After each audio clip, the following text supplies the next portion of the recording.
بسم الله. اللهم صل على محمد وآل محمد. أعوذ بالله من الشيطان الرجيم. بسم الله الرحمن الرحيم. وقالوا كونوا هودا أو نصارى تهتدوا قل بل ملة إبراهيم حنيفا وما كان من المشركين. قولوا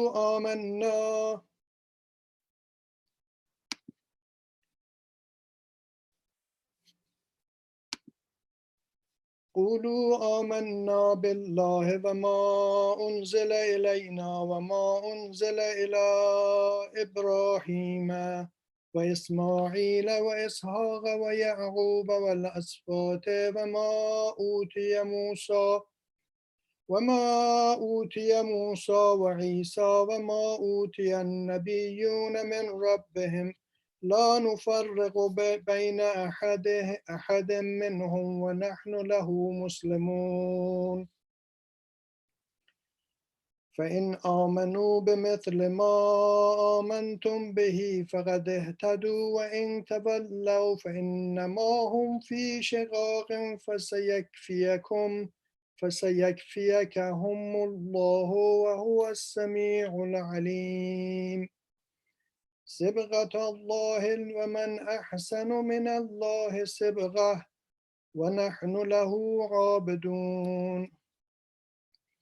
قل أتحاجوننا في الله وهو ربنا وربكم ولنا أعمالنا ولكم أعمالكم ونحن له مخلصون.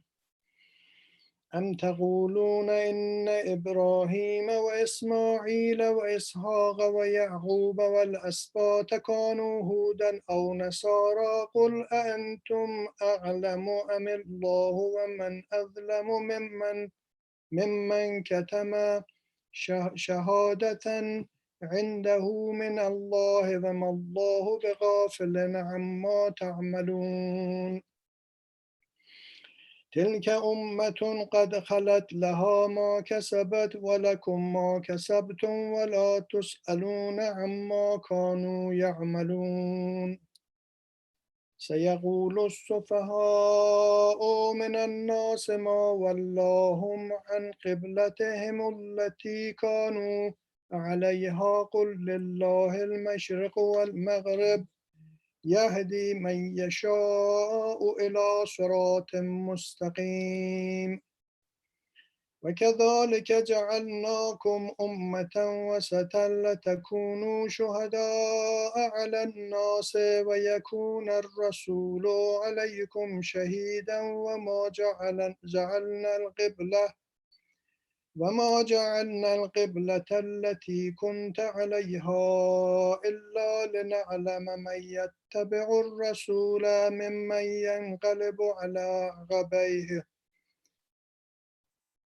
وإن كانت لكبيرة إلا على الذين هدى الله وما كان الله ليضيع إيمانكم إن الله بالناس لرؤوف رحيم.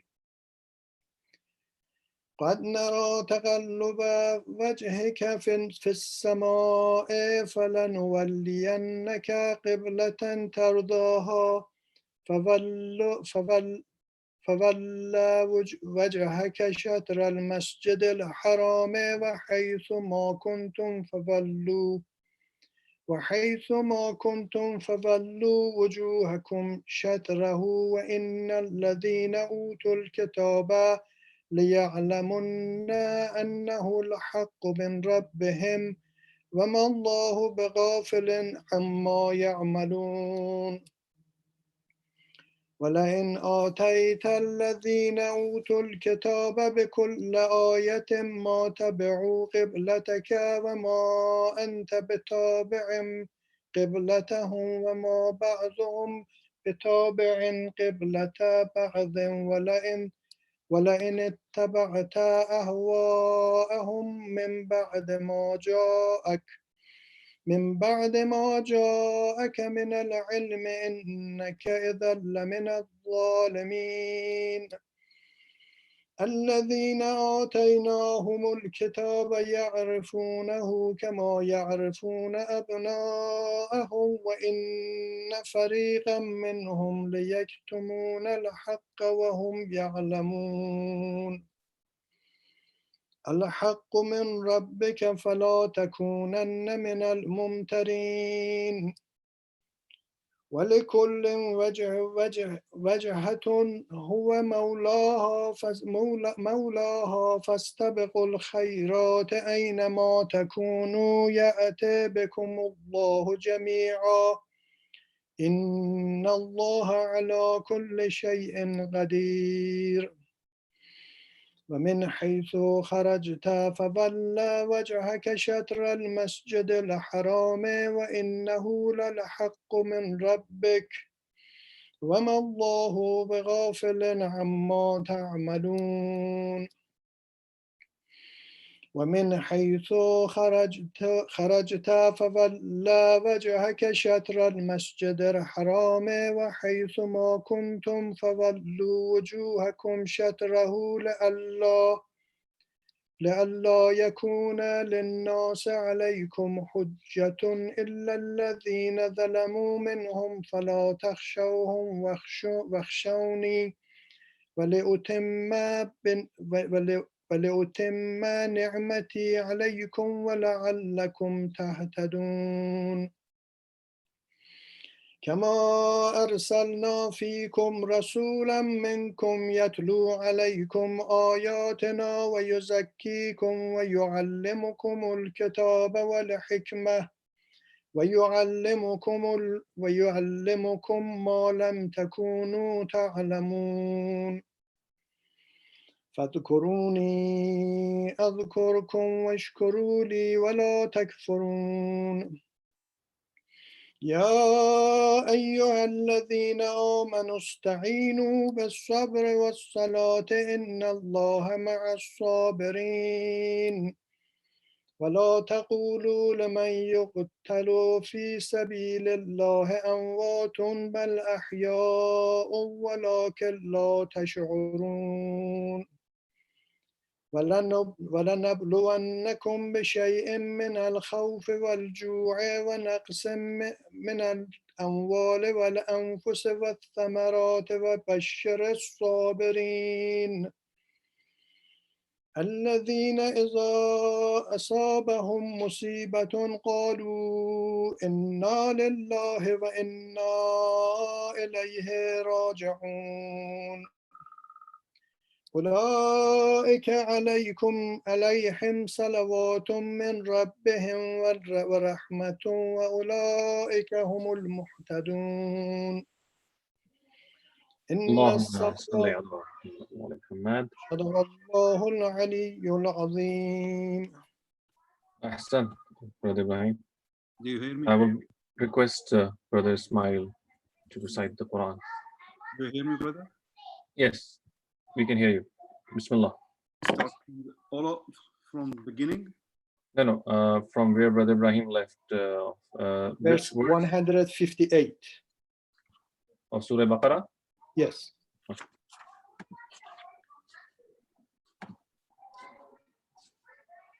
You can stop the screen share. You don't need it anymore? No, sorry.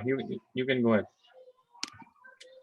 أعوذ بالله من الشيطان الرجيم بسم الله الرحمن الرحيم إن الصفا والمروة من شعائر الله فمن حج البيت واعتمر فلا جناح عليه أن يطوف بهما ومن تطوع خيرا فإن الله شاكر عليم إن الذين يكتمون ما أنزلنا من البينات والهدى من بعد ما بيناه للناس من بعد ما بيناه للناس في الكتاب أولئك يلعنهم الله ويلعنهم اللاعنون إلا الذين تابوا وأصلحوا وبينوا فأولئك أتوب عليهم وأنا التواب الرحيم إن الذين كفروا وماتوا وهم كفار أولئك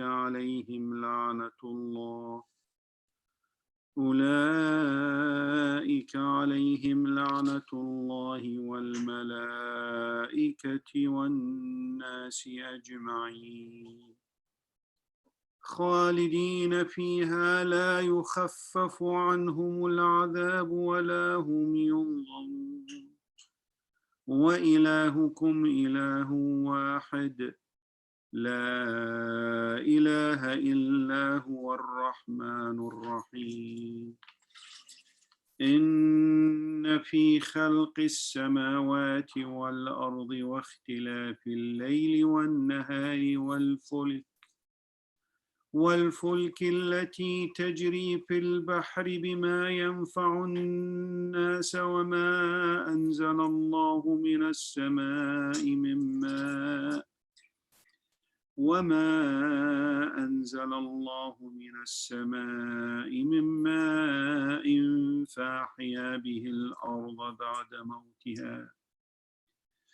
فأحيا به الأرض بعد موتها وبث فيها من كل دابة وتصريف الرياح والسحاب المسخر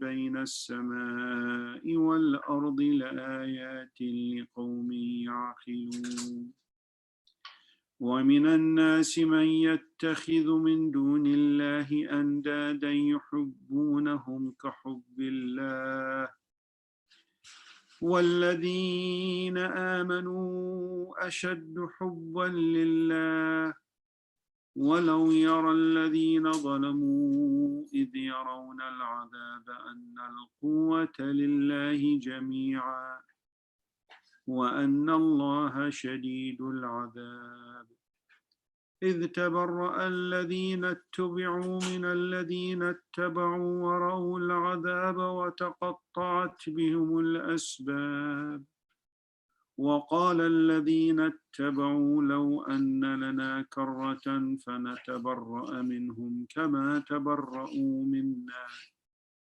كذلك يريهم الله أعمالهم حسرات عليهم وما هم بخارجين من النار يا أيها الناس كلوا مما في الأرض حلالا طيبا ولا تتبعوا خطوات الشيطان إنه لكم عدو مبين إنما يأمركم بالسوء والفحشاء وأن تقولوا على الله ما لا تعلمون وإذا قيل لهم اتبعوا ما أنزل الله قالوا بل نتبع ما ألفينا عليه آباءنا أولو كان آباؤهم لا يعقلون شيئا ولا يهتدون ومثل الذين كفروا كمثل الذي ينعق بما لا يسمع إلا دعاء ونداء صم بكم عمي فهم لا يعقلون يا أيها الذين آمنوا كلوا من طيبات ما رزقناكم واشكروا لله إن كنتم إياه تعبدون إنما حرم عليكم الميتة والدم ولحم الخنزير وما أهل به لغير الله فمن اضطر غير باغ ولا عاد فلا إثم عليه إن الله غفور رحيم. إن الذين يكتمون ما أنزل الله من الكتاب ويشترون به ثمنا قليلا أولئك ما يأكلون في بطونهم إلا النار ولا يكلمهم الله يوم القيامة ولا يزكيهم ولهم عذاب أليم. أولئك الذين اشتروا الضلالة بالهدى والعذاب بالمغفرة فما أصبرهم على النار ذلك بأن الله نزل الكتاب بالحق وإن الذين اختلفوا في الكتاب لفي شقاق بعيد. وإن الذين اختلفوا في الكتاب لفي شقاق بعيد. ليس البر أن تولوا وجوهكم قبل المشرق والمغرب ولكن البر من آمن بالله واليوم الآخر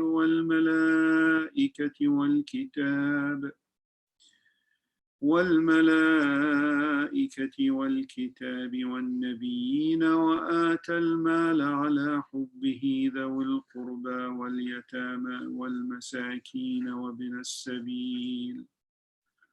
وابن السبيل والسائلين وفي الرقاب وأقام الصلاة وآتى الزكاة والموفون بعهدهم إذا عاهدوا والصابرين في البأساء والضراء وحين البأس أولئك الذين صدقوا وأولئك هم المتقون. يا أيها الذين آمنوا كتب عليكم القصاص في القتلى الحر بالحر والعبد بالعبد والأنثى بالأنثى فمن عفي له من أخيه شيء فاتباع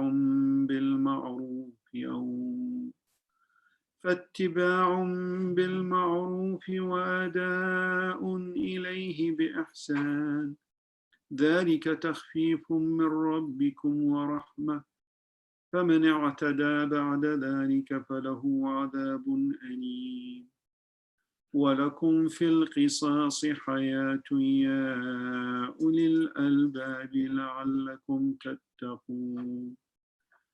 كتب عليكم إذا حضر أحدكم الموت إن ترك خيرا الوصية للوالدين والأقربين بالمعروف حقا على المتقين فمن بدله بعدما سمعه فإنه إثمه على الذين يبدلونه إن الله سميع عليم. فمن خاف من موص جنفا أو إثما فأصلح بينهم فلا إثم عليه إن الله غفور رحيم. يا أيها الذين آمنوا كتب عليكم الصيام كما كتب على الذين من قبلكم لعلكم تتقون أياما معدودات فمن كان منكم مريضا أو على سفر فعدة من أيام أخر وعلى الذين يطيقونه فدية طعام مسكين فمن تطوع خيرا فهو خير له وأن تصوموا خير لكم إن كنتم تعلمون. شهر رمضان الذي أنزل فيه القرآن هدى للناس وبينات من الهدى والفرقان فمن شهد منكم الشهر فليصم ومن كان مريضا أو على سفر فعدة من أيام أخر يريد الله بكم اليسر ولا يريد بكم العسر ولتكملوا العدة ولتكبروا الله على ما هداكم ولعلكم تشكرون وإذا سالك عبادي عني فإني قريب أجيب دعوة الداعي إذا دعان فليستجيبوا لي وليؤمنوا بي لعلهم يرشدون أحل لكم ليلة الصيام الرفث إلى نسائكم هن لباس لكم وأنتم لباس لهن علم الله أنكم كنتم تختانون أنفسكم فتاب عليكم وعفى عنكم فالآن باشروهن وابتغوا ما كتب الله لكم وكلوا واشربوا حتى يتبين لكم الخيط الأبيض من الخيط الأسود من الفجر ثم أتموا الصيام إلى الليل ولا تباشروهن وأنتم عاكفون في المساجد تلك حدود الله فلا تقربوها كذلك يبين الله آياته للناس لعلهم يتقون ولا تأكلوا أموالكم بينكم بالباطل وتدلوا بها إلى الحكام لتأكلوا فريقا من أموال الناس بالإثم وأنتم تعلمون يسألونك عن الأهلة قل هي مواقيت للناس والحج وليس البر بأن تأتوا البيوت من ظهورها ولكن البر من اتقى وأتوا البيوت من أبوابها واتقوا الله لعلكم تفلحون وقاتلوا في سبيل الله الذين يقاتلونكم ولا تعتدوا إن الله لا يحب المعتدين واقتلوهم حيث ثقفتموهم وأخرجوهم من حيث أخرجوكم والفتنة أشد من القتل ولا تقاتلوهم عند المسجد الحرام حتى يقاتلوكم فيه فإن قاتلوكم فاقتلوهم كذلك جزاء الكافرين فإن انتهوا فإن الله غفور رحيم وقاتلوهم حتى لا تكون فتنة ويكون الدين لله فإن انتهوا فلا عدوان إلا على الظالمين الشهر الحرام بالشهر الحرام والحرمات قصاص فمن اعتدى عليكم فاعتدوا عليه بمثل ما اعتدى عليكم واتقوا الله واعلموا أن الله مع المتقين وأنفقوا في سبيل الله ولا تلقوا بأيديكم إلى التهلكة وأحسنوا إن الله يحب المحسنين وأتموا الحج والعمرة لله فإن أحصرتم فما استيسر من الهدي ولا تحلقوا رؤوسكم حتى يبلغ الهدي محله فمن كان منكم مريضا أو به أذى من رأسه ففدية من صيام أو صدقة أو نسك فإذا آمنتم فمن تمتع بالعمرة إلى الحج فما استيسر من الهدي فمن لم يجد فصيام 3 أيام في الحج و7 إذا رجعتم Assalamualaikum. Badran, can you signal brothers? Hello. تلك 10 كاملة تلك لمن لم يكن أهله حاضر المسجد الحرام واتقوا الله واعلموا أن الله شديد العقاب الحج أشهر معلومات فمن فرض فيهن الحج فلا رفث ولا فسوق ولا جدال في الحج وما تفعلوا من خير يعلمه الله وتزودوا فإن خير الزاد التقوى واتقون يا أولي الألباب ليس عليكم جناح أن تبتغوا فضلا من ربكم فإذا أفضتم من عرفات فاذكروا الله عند المشعر الحرام واذكروه كما هداكم إن كنتم من قبله لمن الضالين طيب الله. ثم أفيضوا من حيث أفاض الناس واستغفروا الله إن الله غفور رحيم صدق الله العلي العظيم. الله العلي العظيم. اللهم صل على محمد وآل محمد وعجل فرجهم. Ahsan, Brother Ismail. Thank you. We have Sheikh Amin online now. Assalamu alaikum, Sheikh.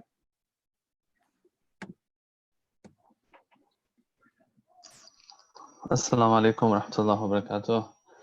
Dear brothers, thank you so much for the Quran.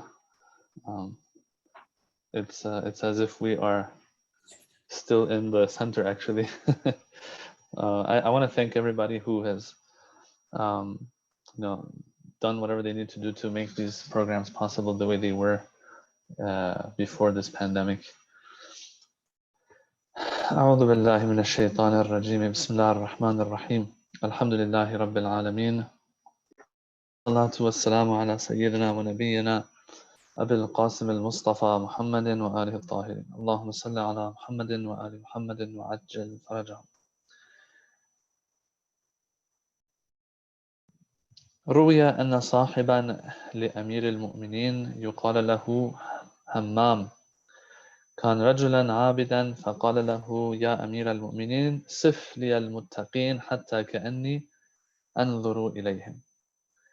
Yesterday I introduced this khutbah 193 in Nahj al-Balagha, which is khutbatul muttaqin, and I decided to speak about this khutbah in these days that we are going to be having programs and lectures in the month of Ramadan.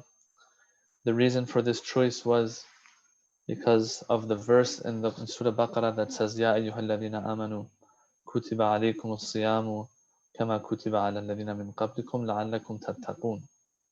Because of the fact that the verse reveals to us that what Allah had in mind when He prescribed the fast to us was so that we get taqwa out of it. I felt that would be a good way to, a good reason, a good connection with this khutbah of Nahj al-Balagha, where the Imam speaks of the muttaqin. Why?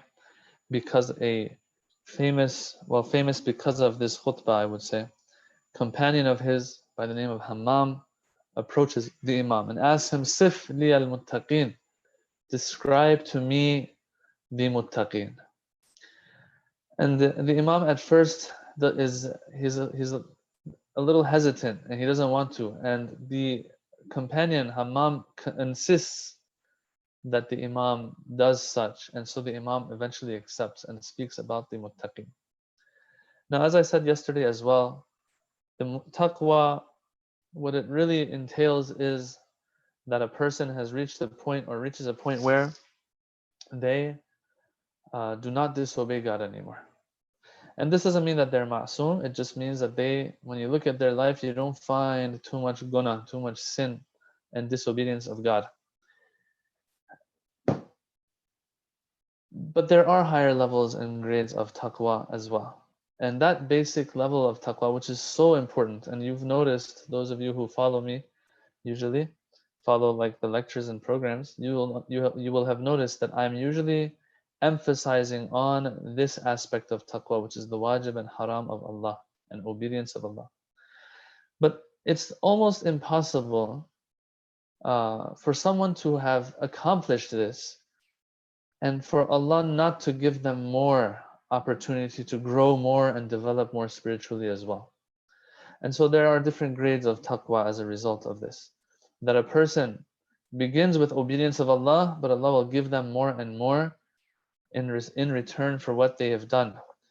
Not just to like reward them necessarily, but Allah wants the most for us, so He will give the opportunity for more accomplishment in the spiritual arena for such an individual. And so today onwards, as we go through this khutbatul muttaqeen, we will read things that are more than just staying away from wajib and haram. And that's the reason why, because Imam Ali, he goes above and beyond when he's describing the muttaqeen here. As I said yesterday also, in Nahj al-Balagha, lots of places, the Imam will keep his focus on the wajib and haram for people, because he knows that's what people are usually struggling with. But sometimes he will go outside of that and he will share more as well. And this is what makes this khutbah so special. If we are in a special month, yes, which is the month of Ramadan, which is Imam Sajjad in Sahifa Sajjadiyah says that Allah has given it such greatness as a result, because of the sign of it being so great this month, is that He made haram in it that which was halal in other months, which is eating, drinking, and all those things. He has honored it in that way. If this is a special month, and where we go above and beyond when we're fasting and where we're trying to live up to that spiritual potential that Allah has put in us, then it only makes sense to also read this khutbah, where the Imam goes above and beyond when describing the muttaqeen. Now, these muttaqeen, their description is very, very similar to the description of the angels, the description of the urafa and mystics, as if. So yes, the title is al-muttaqeen. But if you ask me, brothers and sisters, I would say this khutbah is the khutbah in which one can see where a person, if a person were to really live up to the wajib and haram of Allah, this is what they will end up looking at. Like, they will end up looking like an angel. They will end up looking like the urafa. So this is a very special khutbah. Now, when this companion of Imam comes to him asking for this description of the muttaqeen, the Imam first tells him something. He says, "Ittaqillah wa ahsin." Yeah, inna Allah ma'al ladhina taqaw wal ladhina hum muhsinun. The Imam tells him, look, it's as if the Imam is telling him, like, why are you putting yourself through trouble? You don't need to put yourself through trouble. All you need to do is continue the taqwa if you have it, and be righteous and be good and do good deeds. Wa ahsin, do good. Have taqwa, this disposition in you of being an obedient servant of Allah who does not go against Allah's will. Have that. And then after that, you're good to go. Just do whatever you can of righteous deeds. Why are you like bothering yourself asking for such things? Why do you want me to describe them for you? And this reminds you of the verse in the Quran when the disciples of Isa alayhi salam, those companions of Prophet Isa alayhi salam, came to him in Surah Ma'idah, and they said, إِذْ قَالَ الْحَوَارِيُّونَ يَا عِيسَى ابْنُ مَرْيَمَ هل يستطيع ربك أن ينزل علينا مائدة من السماء? Hey, Prophet Isa, do you think your Lord can send us a ma'idah? Ma'idah literally translates to dastakhan, a sufra, a tablecloth, which here means like a feast, a tablecloth because of what's on it of foods. Can He send us a table from the heavens, from heaven, like from all the way up there, a divine ma'idah? Hal yastati', is He able to? Is your Lord able to?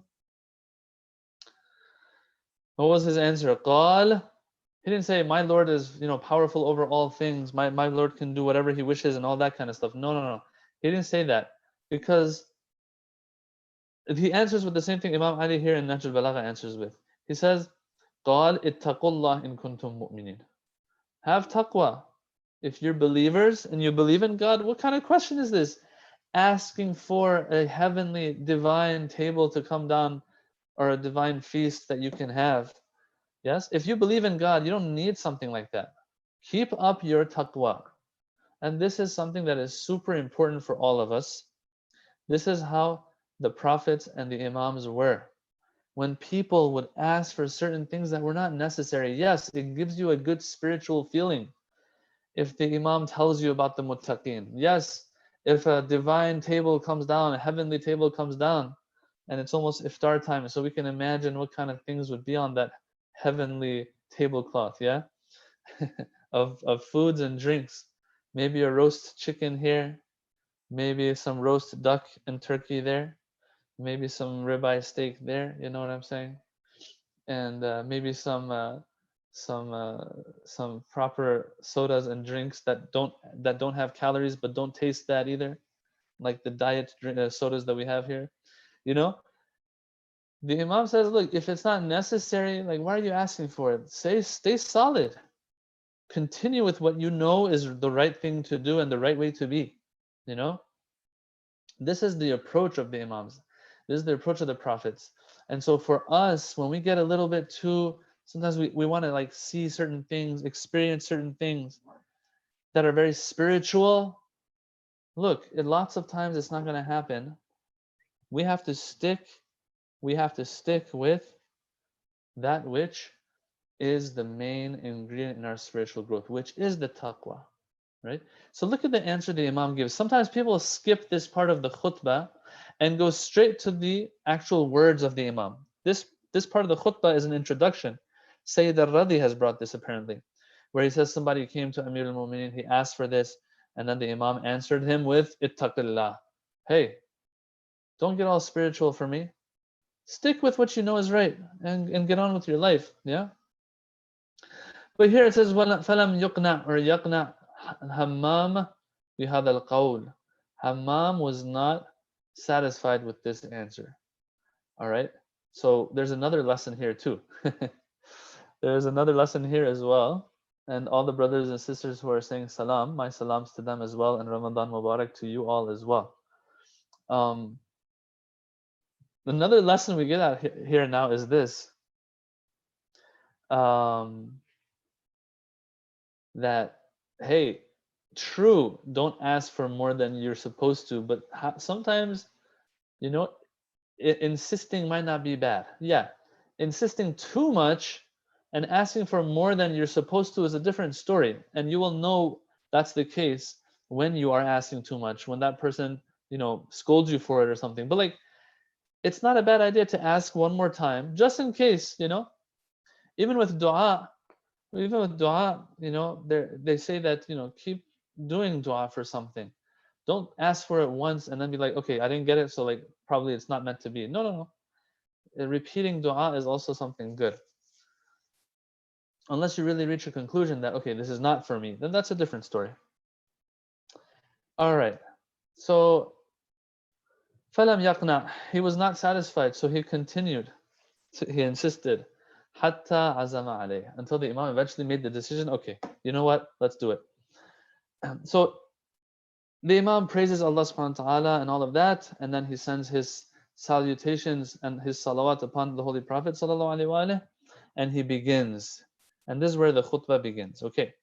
So now a question here that some people ask is this, that why did the Imam first hesitate and then start, you know, this khutbah? Well, there's a few things they've said. Number one is the Imam knew that this person is a sensitive individual and might not have what it takes to hear very deep, lofty words.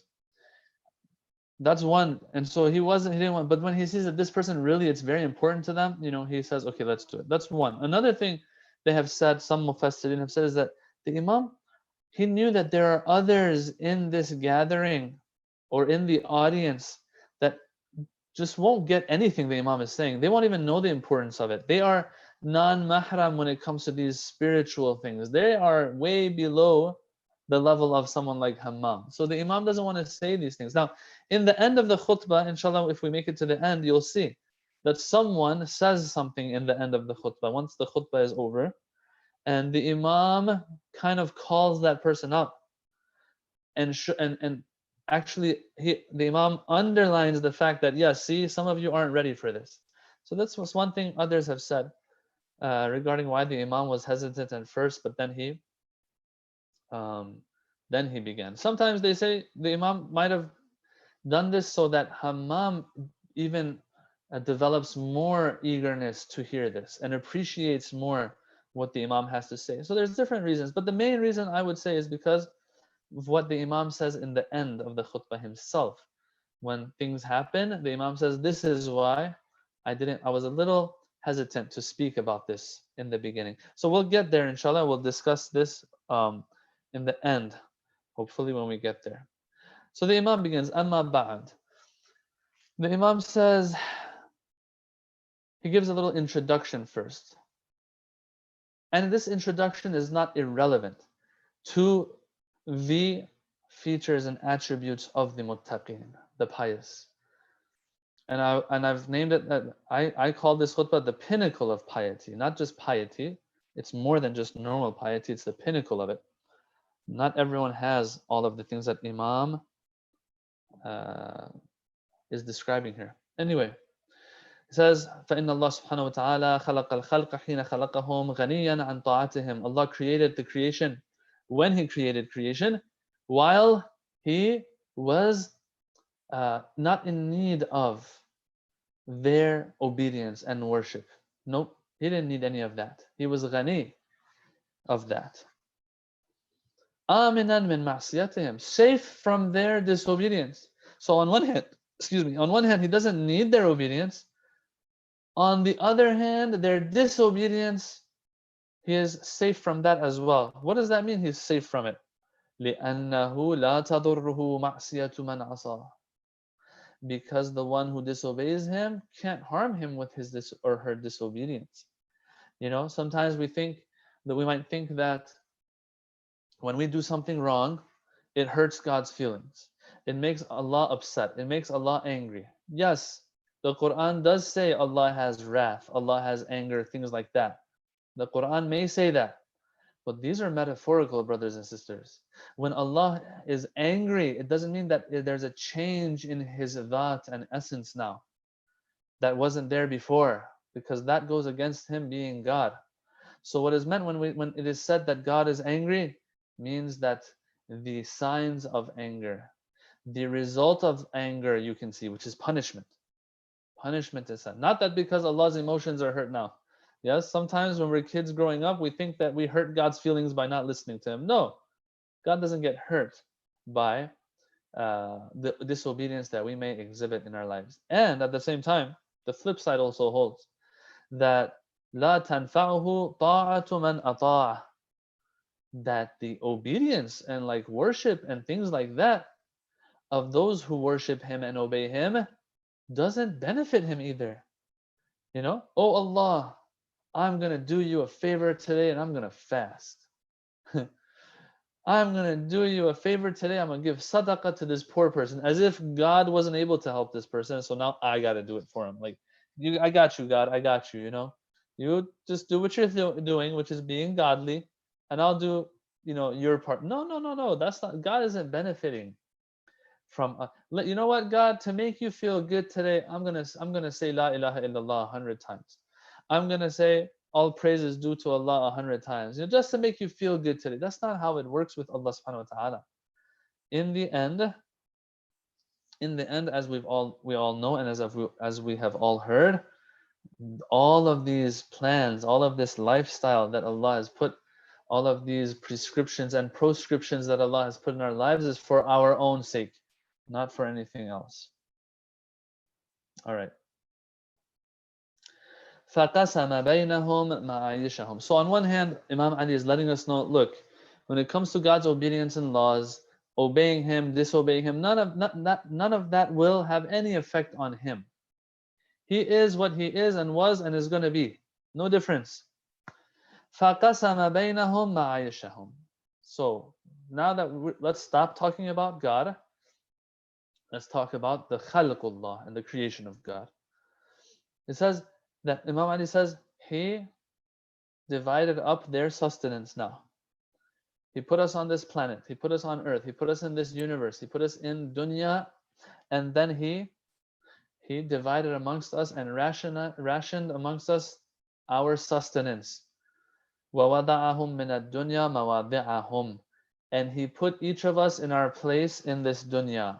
Each of us has a certain place. This is very important as well. I want to talk a couple minutes about this maybe. Yes. That the Imam says here, he uses the word mawadi'ahum, their places. It shows that within the system of Allah subhanahu wa ta'ala, within the system of Allah, every person has a place. Let's call it a hierarchy maybe even. Yes, some will be higher, some will be lower. Some will have this job, some will have that job. Some will have this much potential, some will have that much potential. Some will have these smarts, some will have those smarts. Some people will have these talents, others will have those talents. Yeah, each person apparently has their own place in this dunya, in this world, in this life. It's determined by Allah. Yeah, here when it comes to this, we don't have any choice, any free will. The fact that I'm born into this family was not my choice versus that family. It wasn't like, yeah. So this is something to talk about some other time, about how much free will do we have in this life. We have free will when it comes to our actions. Everything else around us that's happening, we don't have any say in that. Okay. وَضَعَهُمْ مِنَ الدُّنْيَا مَوَاضِعَهُمْ. And here the Imam is echoing a verse of the Quran actually. It says, نَحْنُ قَسَمْنَا بَيْنَهُمْ مَعِيشَتَهُمْ فِي الْحَيَاةِ الدُّنْيَا وَرَفَعْنَا بَعْضَهُمْ فَوْقَ بَعْضٍ دَرَجَاتٍ. Like it's like kind of exactly what the Imam said. The Imam pointed out two things, right? He said the distribution of sustenance was by God, and also where every person is, every position they have in this world, anything that Allah has given them is something that is God given. This verse is saying the same exact thing. Nahnu qasamna. The Quran says we are the ones who have divided and distributed their ma'isha, their livelihood amongst them. Fil hayatid dunya, in this life of dunya. Wa rafa'na ba'dahum fawqa ba'd. And these people that we've distributed their sustenance amongst them, رَفَعْنَا بَعْضَهُمْ فَوْقَ بَعْدٍ دَرَجَاتٍ. Some of them we've given higher status than others. Some might be kings, some might be servants. Some might be teachers, some might be scientists. Whatever you want to call, whatever it is, and you can think of 1,000 things. All of this comes from Allah, directly or indirectly. Sometimes it might be coming from Allah indirectly. But at the end of the day, the point is this, I would say. We are not all equal when it comes to our circumstances in this life. We're not. As a result, we lean on each other. We rely on each other to survive. Right? It is here where Allah can start testing us. And those who pass the test have taqwa. Right? This is where the connection between the introduction of Imam Ali's khutbah and his description of the muttaqeen is, I would say. Okay? So once again, Allah has put us in the dunya. In the dunya, things will go, there will be different potentials that we have, talents that we have, statuses that we have, positions that we have, and ranks that we have. Okay? In the end, we will rely on each other. Even the king will rely on his soldier and servants, or else the king won't survive as a king, right? And vice versa. Those servants rely on him and his sustenance, right? And him taking care of them for them to survive, and so on and so forth. And right now we're in this pandemic, right? So in this pandemic, we can really get a good grasp of what this means, of how things rely on each other and depend on each other, and how when people are not able to go out and do work the way they used to, how everything will slowly shut down, right? And that's why essential workers still are going to work, because it just doesn't work if you don't. We all rely on each other usually. Yes, there are some who might go live in the mountains all alone. That's a different story. But the least is that there will be a family, a husband and wife that will rely on each other, and children who will rely on them. That's just how Allah has created us. And as a result, He can test us. And since He's going to test us, will the king do dhulm to those under him, his subordinates? Will he do dhulm to them for his survival? Will those under him do dhulm to those around them and even those higher than them to survive? This is where the test will come in. And this is where the muttaqeen will be muttaqeen, and those who do not obey Allah properly will not be muttaqeen. And so Imam Ali makes his way into the characteristics of the muttaqeen, but the social ones. It's so beautiful. The Imam started with just how creation was and how this dunya works, makes his way into how we are with each other, because to make it work, we have to get along. And then after that, he will move into more individual characteristics and worship-related characteristics. Before moving on, there's one question that will be asked though. Some will ask that, okay, if God is the one who distributes the sustenance, why is it that we see some people out there that are dying out of poverty and famine and hunger and all of that? Well, I think that this has been answered more than enough times, brothers and sisters, from different scholars, and you can think of the answer yourself as well. In the end, this dunya is not just functioning with Allah's will. Allah's will is there and is playing the utmost important role that it is playing, but at the same time, man's will also plays a role. And lots of times, because of the oppression and greed and selfishness of some, others are deprived. When I'm pumping gas into my V8 engine, V10 engine or whatever, my truck that I don't need to use when I'm going to visit grandma and come back home, I could just take my little hybrid Toyota and visit her.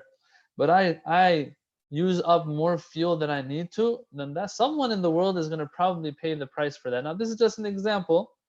Some people might feel that this is not the best of examples. It's just an example. You get the point I'm trying to make here. When, for example, we can go a little more green and use our own utensils and cups and plates and all of that, but yet we just choose to keep using the disposable ones, then this causes issues for the environment, for the people out there, because now they have to pay the price for it. The environment has to pay the price for it, and so on and so forth. You can think of a ton of examples more than I can. So lots of times, the reason why others suffer is because of the wrong choices that we make and the selfishness that we have, where we're not willing to open up our eyes and look around us, figuratively speaking, of course, to see what's going on in the world and see how much do I have to consume, how much do I have to dress up, how much do I have to do certain things, have certain forms of entertainment and all of that. Once again, I've used this example before. All these athletes now, who millions and millions and maybe billions of dollars for the sports industry that has been used and is being used as a form of entertainment for people, so that they can be entertained and pay money, so it generates profits. All of that kind of stuff that was happening in the past, but wasn't really yielding any real results, was not bearing any real fruits for humanity, was not making anyone full in some other part of the world that is starving. Now it's showing itself in the times we're living in. Yeah, that, wow, look at all the money that's going for nothing, really. Now, some people might say, yeah, these athletes, for example, and they're good people, they're not bad people, don't get me wrong here. I'm talking about the system. These people, someone might say they're very nice, they actually give back to their communities and so on. The question is this, though. The question is this: why does an athlete have to make $50-60 million to then, maybe if he feels like it or not, because not all of them feel like it really, give back to his community? Why does it have to be like that? Why not from the beginning have that money dispersed and distributed properly? Anyway, this is just an example. Once again, I'm not against sports or anything. The point I'm trying to make is this: so much wealth is out there, but we're not making the right decisions in regards to it, and that's why some will suffer. Allah will say, look, I gave you the reins of the dunya, and I told you to run it the way you're supposed to run it, and I told you how. But the rest, I'm not going to do for you, because that's the test. And if someone starves to death, I will take care of them in the Yawm al-Qiyamah, but you will be held responsible. All right. Anyway.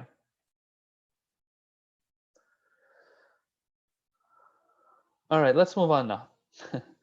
I'm just looking at some of the comments and questions. Yeah.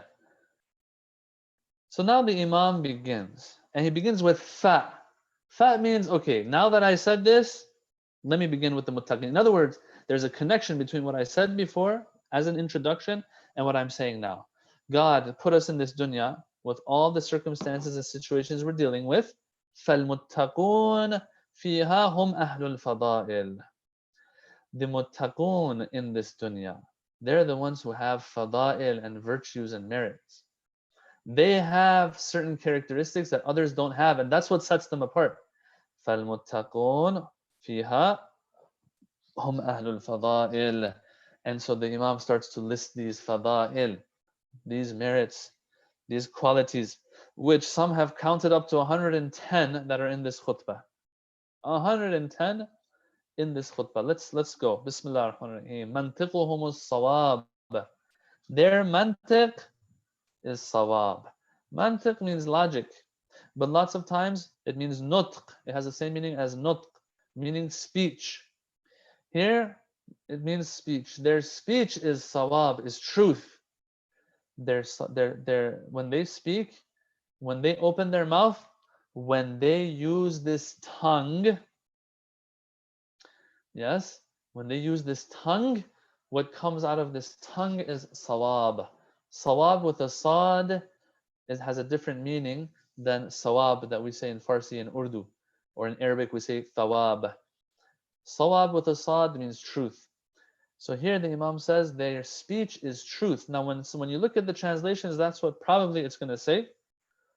But what is meant here, these commentators of Nahj al-Balagha say that it has a vast meaning here. Not that they don't lie.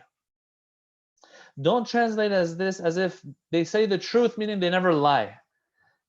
What they say, these commentators say here, which I agree with, is that when they speak, their speech is in accordance with the haqq and the truth, meaning what Allah wants, yes, and what Allah has deemed as haqq and truth. Okay, so this encompasses a lot of things. It encompasses how they don't lie, of course, but then they don't hurt others with their tongue. They don't backbite, and so on and so forth. You can think of tens, maybe, of sins that come out of this tongue.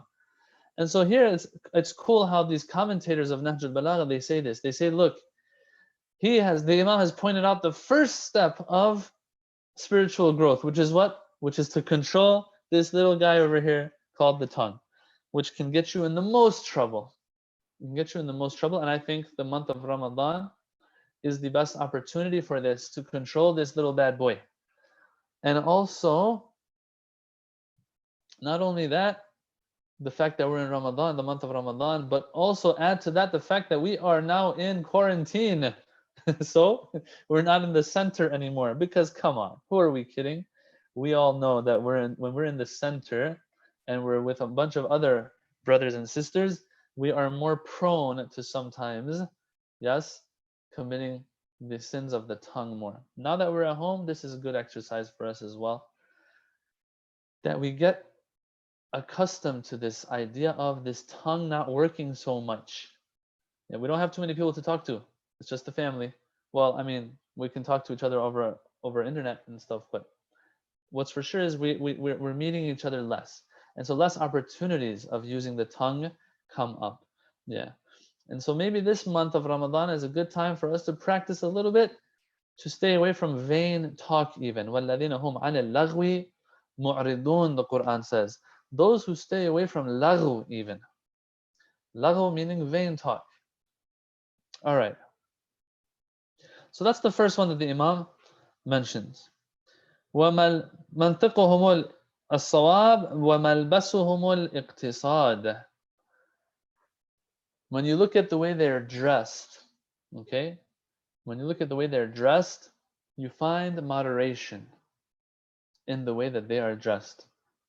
Yes, brothers and sisters, there are a lot of things out there that we would like to wear. And sometimes we even have the means to purchase all of that which is out there that we would like to wear. I mean, I've used this example before as well. I don't know what this is about me, but like every now and then, it's as you know, as a child growing up in the 90s, sneakers were a thing. And so every now and then, if I see a video on, you know, sneaker collectors, I'll click on it just to see what's going on, not because it's important, because I want to see how much some people are running after dunya. Okay, so just recently, again, some guy was, you know, buying different colors of different shoes. He has thousands of pairs already, but he feels like there's a new color that came out for this shoe, so I should buy it. Okay, now what I want to say here is this, brothers and sisters. I feel shaitan and love of dunya has put this thing in our mind that if there's something out there that you can have, then you should try to have it if you can have it.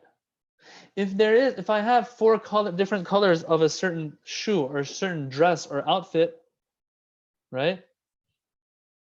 If there's a belt with this buckle now or that buckle, or this purse or that purse, you know, I hear about these things. I'm not too good in these things. The purse thing is a girly thing, so I'm not into it too much. But this color, that color, all these brands, if it's out there and if I can afford it, then I should have it. What's wrong with having it? Well, the muttaqun are not like that. Just because you can have it doesn't mean you should have it. Just because I'm making millions, right, as a celebrity, doesn't necessarily mean that I have to change my outfit every single game of the NBA that I play in as like a superstar. There are athletes right now, they will wear a different outfit every time they're entering the arena. For 82 regular season games, the guy wears a different outfit. And to justify and to get rid of the guilt that he might have in his own conscience, he'll say, I donate that outfit after I use it that one night. But come on, brothers and sisters, it goes back to what I was saying. This person has to understand that there's a system in place in this dunya. When you donate it to Goodwill, for example, it's that money that you spent, the $200-300 you spent on it, it's not going to be the same anymore. If you really care about humanity, you'll make sure that $200-300 that you spent on the outfit gets to people, not the outfit itself after you used it. لَن تَنَالُوا الْبِرَّ حَتَّى تُنْفِقُوا مِمَّا تُحِبُّونَ.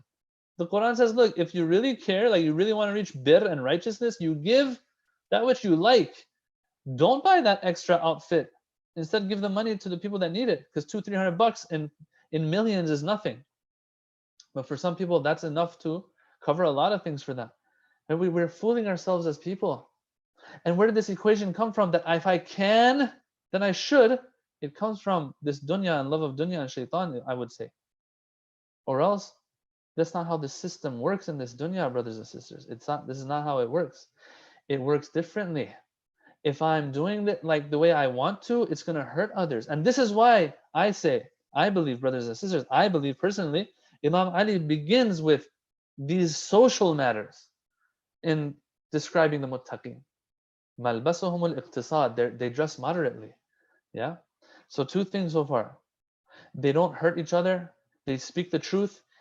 With truth comes trust. The system works in the dunya when there's trust.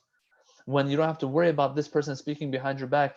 Is this person lying? Are they trying to rip me off? And all that kind of stuff. Mantiquhum as-sawab, malbasuhum al-iqtisad. Yeah, sometimes your business is that retail business where you sell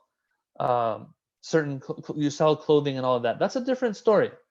You sell high quality, high end material. Okay, fine, that's different. Sometimes you even have to wear it yourself because you yourself are the one who is, you know, marketing it, right?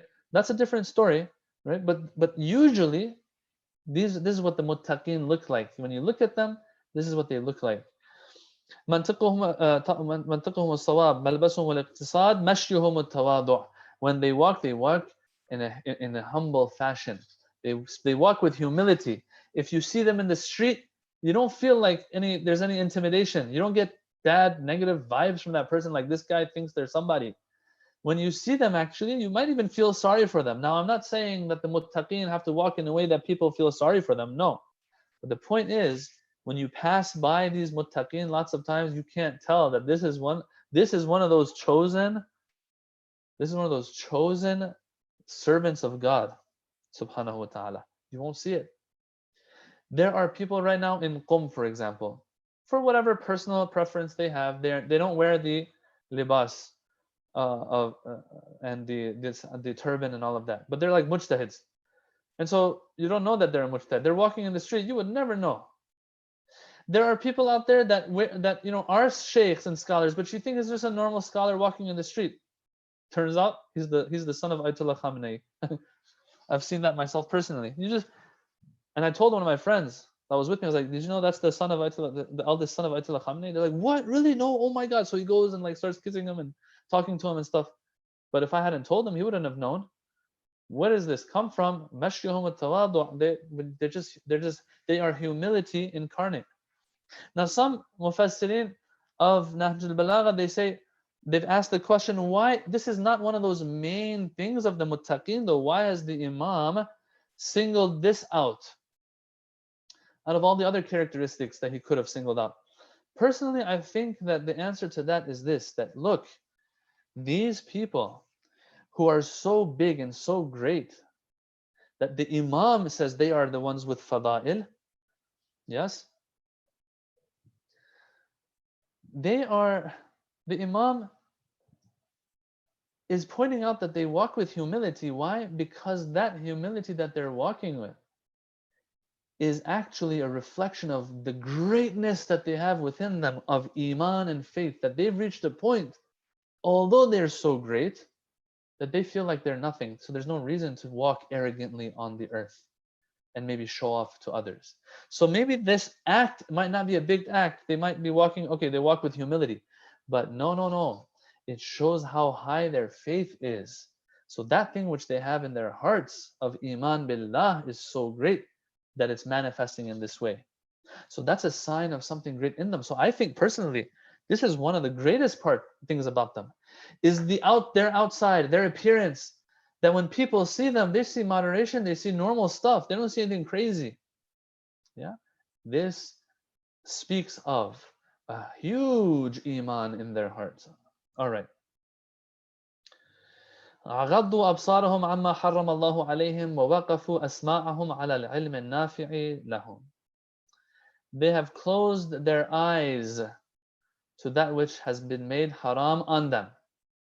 So you see, it's pretty cool how the Imam is going to be speaking of very high, lofty, deep things as we go through this khutbah. But what does he point out first and foremost? He points out that they have closed their eyes to that which Allah has made haram on them. Now, someone might misunderstand this part of the khutbah. They might misunderstand this part of the khutbah and they'll say, okay, so they don't look at haram things. No, there's a broader meaning here.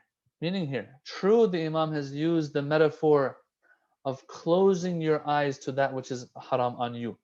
But this is just metaphor. This is a figurative speech. The Imam is just making a comparison here.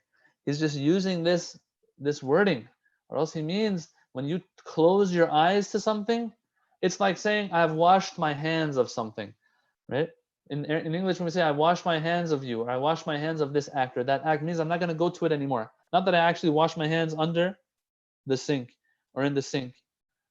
Here also, it doesn't mean that they necessarily close their eyes when something haram comes up, they close their eyelids. No, it's speaking of how anything haram, whether it's something that you say, whether it's something you listen to, whether it's something you do with your hands and feet, whether it's something you look at, they have closed their eyes to it, means they've turned away from it. So I think that's one of the most important ones, and that's why Imam Ali says it in the beginning. وَوَقَفُوا أَسْمَاءَهُمْ عَلَى الْعِلْمِ النَّافِعِ لَهُمْ. What's next?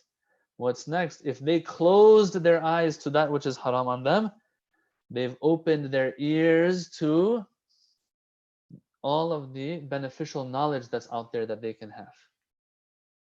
Very important. Wow. What has the Imam brought opposite to that which he has made haram? He has brought beneficial knowledge. In other words, it seems like these two are two sides of the same coin. You have put haram aside, but what comes in place of it? Beneficial knowledge. Yes, halal should come in place of it, but that's a given. When you put haram aside, that means you have embraced halal. But what can I open my ears to now that I clothe something? You see how much metaphor is in this? That's why, like Sharif al-Radi, he brings a khutbah like this in Nahj al-Balagha because of all the metaphors that Imam uses. If I closed my eyes there, which that itself was a metaphor, then I must be opening something else. Well, open your ears to al-ilm al-nafi'. I don't know. You can see how happy I am right now. And these are things that just come to you as you're teaching this. I mean, and these aren't things that points that they've mentioned or or I might have thought of before, but it's just coming to me right now that open your ears to this. Close your eyes to that. Open your ears to this. Once again, opening your ears. Not that necessarily knowledge will only come through ears, but usually it comes through listening. Just like haram lots of times comes through seeing. And look at that's why the Imam, it seems, is using a metaphor like this.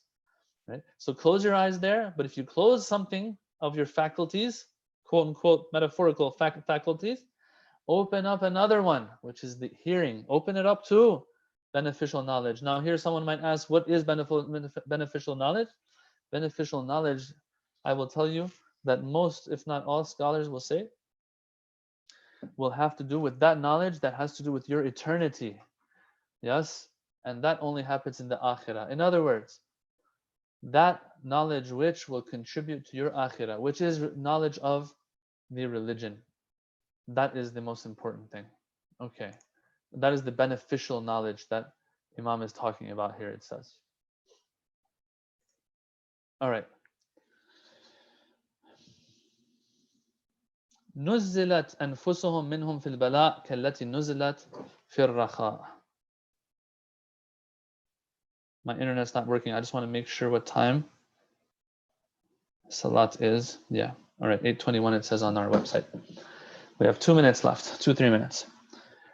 نزلت أنفسهم منهم في البلاء كالتي نزلت في الرخاء. When it comes to times of hardship and times of comfort, you don't see a difference in these people. Once again, this comes from their strong iman that they had. When iman goes up and faith goes up as a result of you being an obedient servant of Allah, things like this happen. Times of happiness and ease, will be no different for you than times of hardship. You can look at this from different angles, brothers and sisters.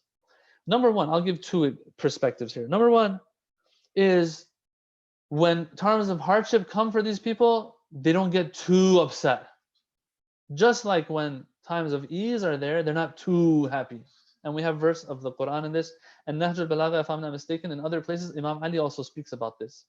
That look, لِكَيْ لَا تَحْزَنُوا عَلَى مَا فَاتَكُمْ وَلَا تَفْرَحُوا بِمَا آتَاكُمْ. That you don't be too happy as if you got everything now that you needed to achieve by gaining something.